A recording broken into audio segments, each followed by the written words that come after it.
اللهم صل علی سیدنا و نبینا مولانا محمد بارک وسلم صلاۃ و سلام علیک یا رسول اللہ صلی اللہ تعالی علیہ وسلم۔ جس نعت پاک کو سنا گیا اسی عشق کی روشنی میں بس ایک واقعہ سنا کر گفتگو کو ختم کرتا ہوں۔ اگر ہم سب عاشق رسول ہیں تو عاشق رسول جانور میں بھی ہوا کرتے ہیں۔ درندے، چرند، پرند، شجر و حجر، ہر شے حضور سے عشق کرتی ہے، یہاں تک کہ پتھر بھی حضور سے عشق کرتے ہیں، لکڑیاں بھی حضور سے عشق کرتے ہیں۔ ایسا عشق کہ آقائے دو جہاں صلی اللہ تعالی علیہ وسلم جس لکڑی سے ٹیک لگا کر مسجد نبوی شریف میں خطاب دیا کرتے تھے اس لکڑی کو استوان حنانہ کہتے ہیں۔ استوان حنانہ، عشق میں رونے والی لکڑی، وہ ایسی لکڑی اب تو آپ دیکھنے میں کہیں گے کہ تو بے جان ہے، لیکن جسے حضور سے عشق ہو جائے اسے اللہ بولنے کی زبان عطا کر دیتا ہے۔ جسے حضور سے عشق ہو جائے اللہ اسے سمجھ عطا کر دیتا ہے۔ جب حکومت ترکی نے فیصلہ لیا کہ اب مسجد نبی کو شاندار طریقے سے سجایا جائے، اس زمانے میں تو اس وقت جب اس لکڑی کو اب سوچا گیا کہ اب کہاں رکھا جائے اس کو، تو وہ لکڑی اتنی بے ساختہ رو رہی تھی کہ اس کی آواز صرف حضور نہیں سن رہے تھے بلکہ صحابہ بھی سن رہے تھے، صحابہ بھی سن رہے تھے۔ پھر حضور پاک صلی اللہ تعالی علیہ وسلم اسے قریب پہنچے، اسے اپنے ہاتھ مبارک سے تھپ تھپایا، پوچھا تم کیوں روتی ہو؟ تم مجھ سے جدا نہیں ہوگی؟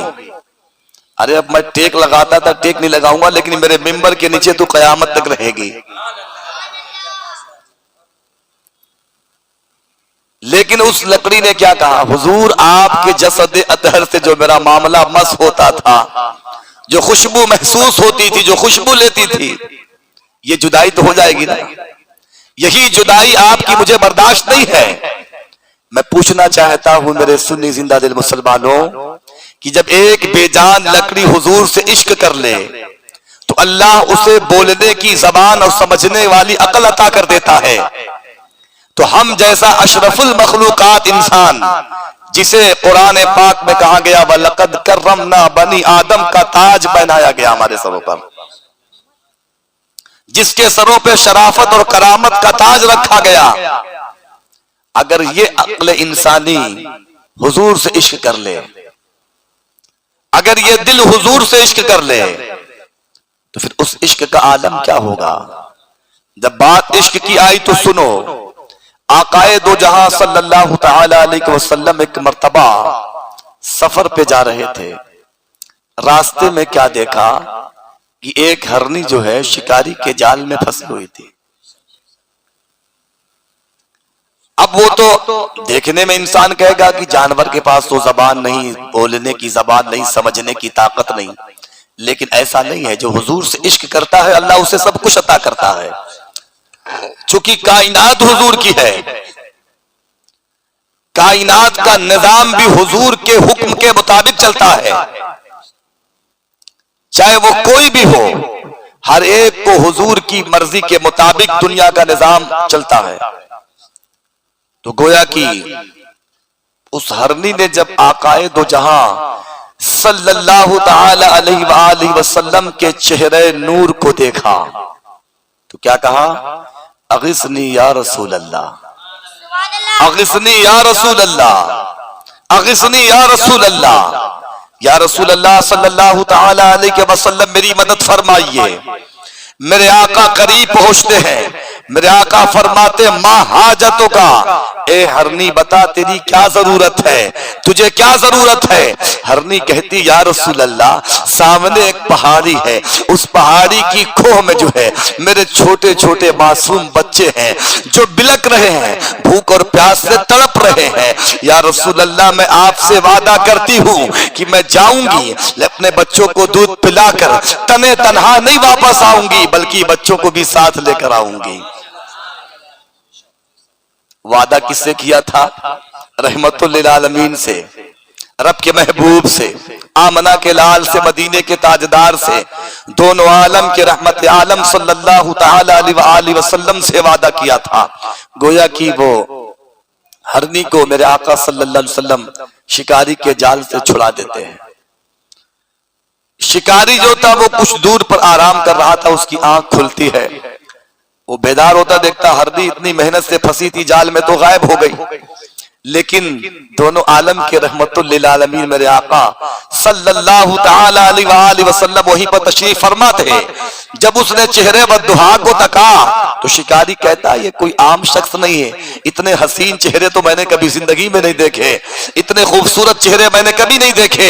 اس نے خوبصورتی کا عالم تو یہ تھا کہ جس خوبصورتی کا جواب حضرت شیخ احمد شیرازی رحمت اللہ تعالی علیہ سے جب کسی نے پوچھا کہ حضور کیسے ہیں تو حضرت شیخ سعدی علیہ رحمہ شیرازی فرماتے ہیں بلغ العلا بکمالہ کشف الدجا بجمالہ حسنت جمیع خصالہ صلو علیہ وآلہ، حضور سے بہتر کوئی خوبصورت نہیں ہے، کائنات کے اندر اس کے جیسا کوئی حسین و جمیل نہیں ہے، گویا کہ وہ ذات حضور کی ہے۔ ایسے چہرے کو تکنے کے بعد وہ شکاری کہتا ہے، قریب آیا، قریب آنے کے بعد کہتا ہے اے محمد صلی اللہ علیہ وآلہ وسلم آپ نے ہرنی کو کیوں چھڑایا؟ جال میں اتنی محنت سے پھنسایا تھا۔ اور شکاری کہتا ہے کہ کوئی بھی جانور جال سے نکلنے کے بعد دوبارہ واپس نہیں آتا ہے۔ میرے آقا ارشاد فرماتے ہیں اے شکاری سن، تجھ جیسے بشر سے وعدہ نہیں کی ہے، تجھ جیسے انسان سے وعدہ نہیں کی ہے، بلکہ مجھ جیسے افضل البشر سے وعدہ کی ہے، مجھ جیسے امام الانبیاء سے وعدہ کی ہے۔ وہ خود تنہا نہیں آئے گی بلکہ بچوں کو بھی ساتھ لے کر آئے گی۔ شکاری کہتا ٹھیک ہے میں ذرا دیکھتا ہوں کیسے آتی ہے۔ اب وہ شکاری بھی بیٹھا ہے، لیکن کچھ ہی دیر گزری تو شکاری کی آنکھ نگاہوں نے تب دیکھا، اس منظر کو دیکھا کہ اب ہرنی اکیلے نہیں آ رہی ہے بلکہ بچوں کو لیتے ہوئے آ رہی ہے اور جھومتی جھامتی آ رہی ہے۔ سرکار کے قدم ناز میں آ کر سر رکھ دیتی ہے اور سر رکھنے کے بعد کہتی ہے الصلاۃ والسلام علیک یا رسول اللہ۔ اس کے بچے بھی پڑھتے ہیں الصلاۃ والسلام علیک یا رسول اللہ۔ جب اتنا دیکھنا تھا شکاری کہتا ہے ارے جب محمد الرسول اللہ کے معجزے کا یہ عالم ہے کہ جانور بھی وفادار ہوتے ہیں تو محمد الرسول اللہ کے خدا کے پاور کا عالم کیا ہوگا۔ اب کسی اور کی میں پوجا نہیں کروں گا، کسی اور کی بندگی نہیں کروں گا، کسی اور کی اب عبادت نہیں کروں گا۔ اے محمد صلی اللہ علیہ وسلم کلمہ پڑھائیے، داخل اسلام کر دیجئے۔ وہ شان میرے حضور کی ہے، کلمہ پڑھتے ہیں اور داخل اسلام اسے کرتے ہیں، اور وہ کلمہ پڑھتا ہے اور شکاری بھی پھر داخل اسلام ہو جاتا ہے۔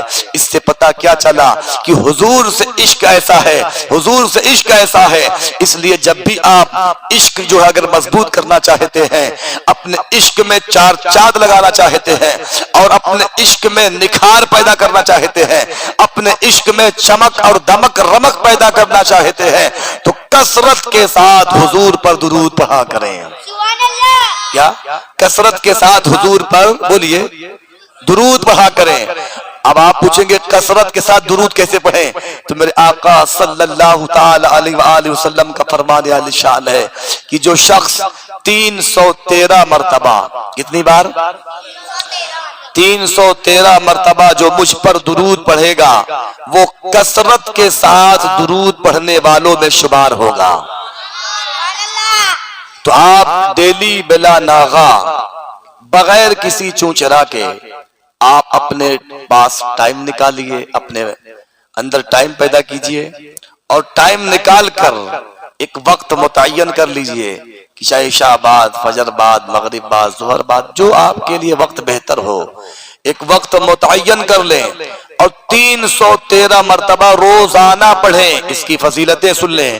آقا رحمت عالم صلی اللہ تعالی علیہ وسلم ارشاد فرماتے ہیں جو مجھ پر کثرت کے ساتھ درود پڑھے گا قیامت کے دن سارے لوگ جب اس کا ساتھ چھوڑ دیں گے، باپ بیٹے کو نہیں پہچانے گا، بیٹا باپ کو نہیں پہچانے گا، ماں بیٹے کو نہیں پہچانے گی، بیٹا ماں کو نہیں پہچانے گا، بھائی بھائی کا نہیں ہوگا، رشتہ دار کا نہیں ہوگا، دوست کا سگا نہیں ہوگا، کوئی کسی کا وفادار نہیں ہوگا۔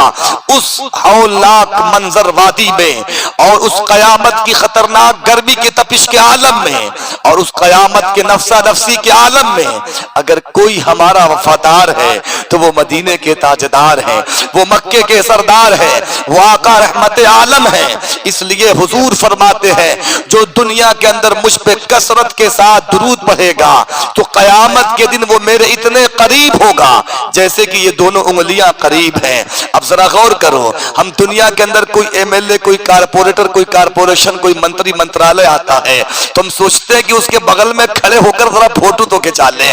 اے دنیا دار لوگوں، دنیا سے محبت مت کرو، اس حضور سے محبت کرو کہ جس دامن کرم کی ہوا تجھے مل جائے گی تو پھر اس شخص کو جہنم کی آگ نہیں چھو سکتی ہے۔ جس مصطفیٰ کی نظر جس پر پڑ جائے گی اس پر سوائے اللہ کی رحمت کے اللہ کا عذاب نہیں آ سکتا ہے، کیونکہ حضور کا کرم جس پر ہو جائے وہ قبر میں بھی سکون مل جائے گا، اسے میزان عمل پر بھی سکون مل جائے گا، میدان قیامت میں بھی سکون مل جائے گا۔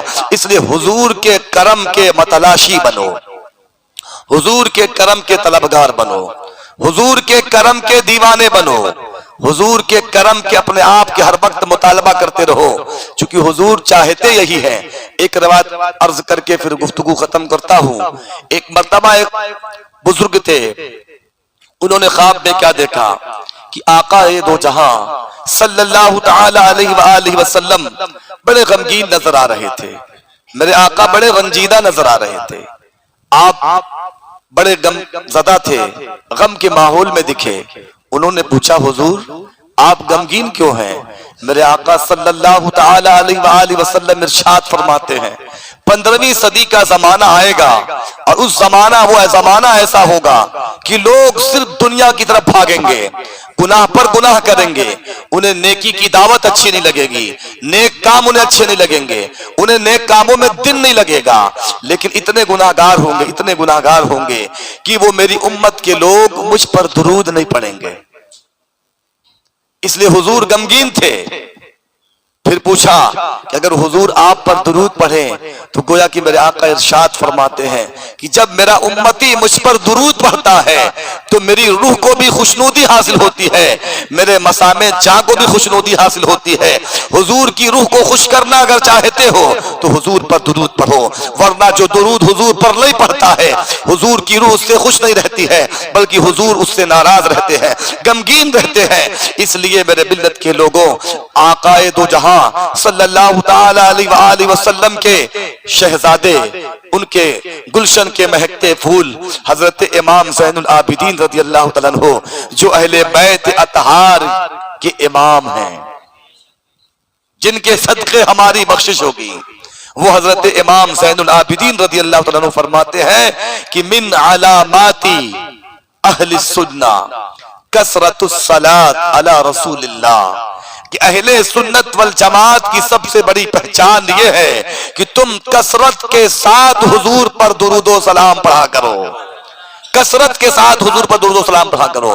اس لیے آپ حضرات کثرت کے ساتھ درود پڑھیں تو انشاءاللہ میں امید کرتا ہوں کہ آپ حضرات اب ڈیلی بلا ناغہ 313 مرتبہ صلی اللہ علیہ، دوہرا لیجئے، صلی اللہ علیہ وآلہ وسلم، صلی اللہ علیہ وآلہ وسلم، صلی اللہ علیہ وآلہ وسلم، صلی اللہ علیہ وآلہ وسلم، صلی اللہ علیہ وآلہ وسلم، صلی اللہ علیہ وآلہ وسلم، صلی اللہ علیہ وآلہ وسلم، صلی اللہ علیہ وآلہ وسلم، صلی اللہ علیہ وآلہ وسلم، صلی اللہ علیہ وآلہ وسلم، صلی اللہ علیہ وآلہ وسلم صلی اللہ علیہ وآلہ وسلم کثرت کے ساتھ یہ درود پاک پڑھیں.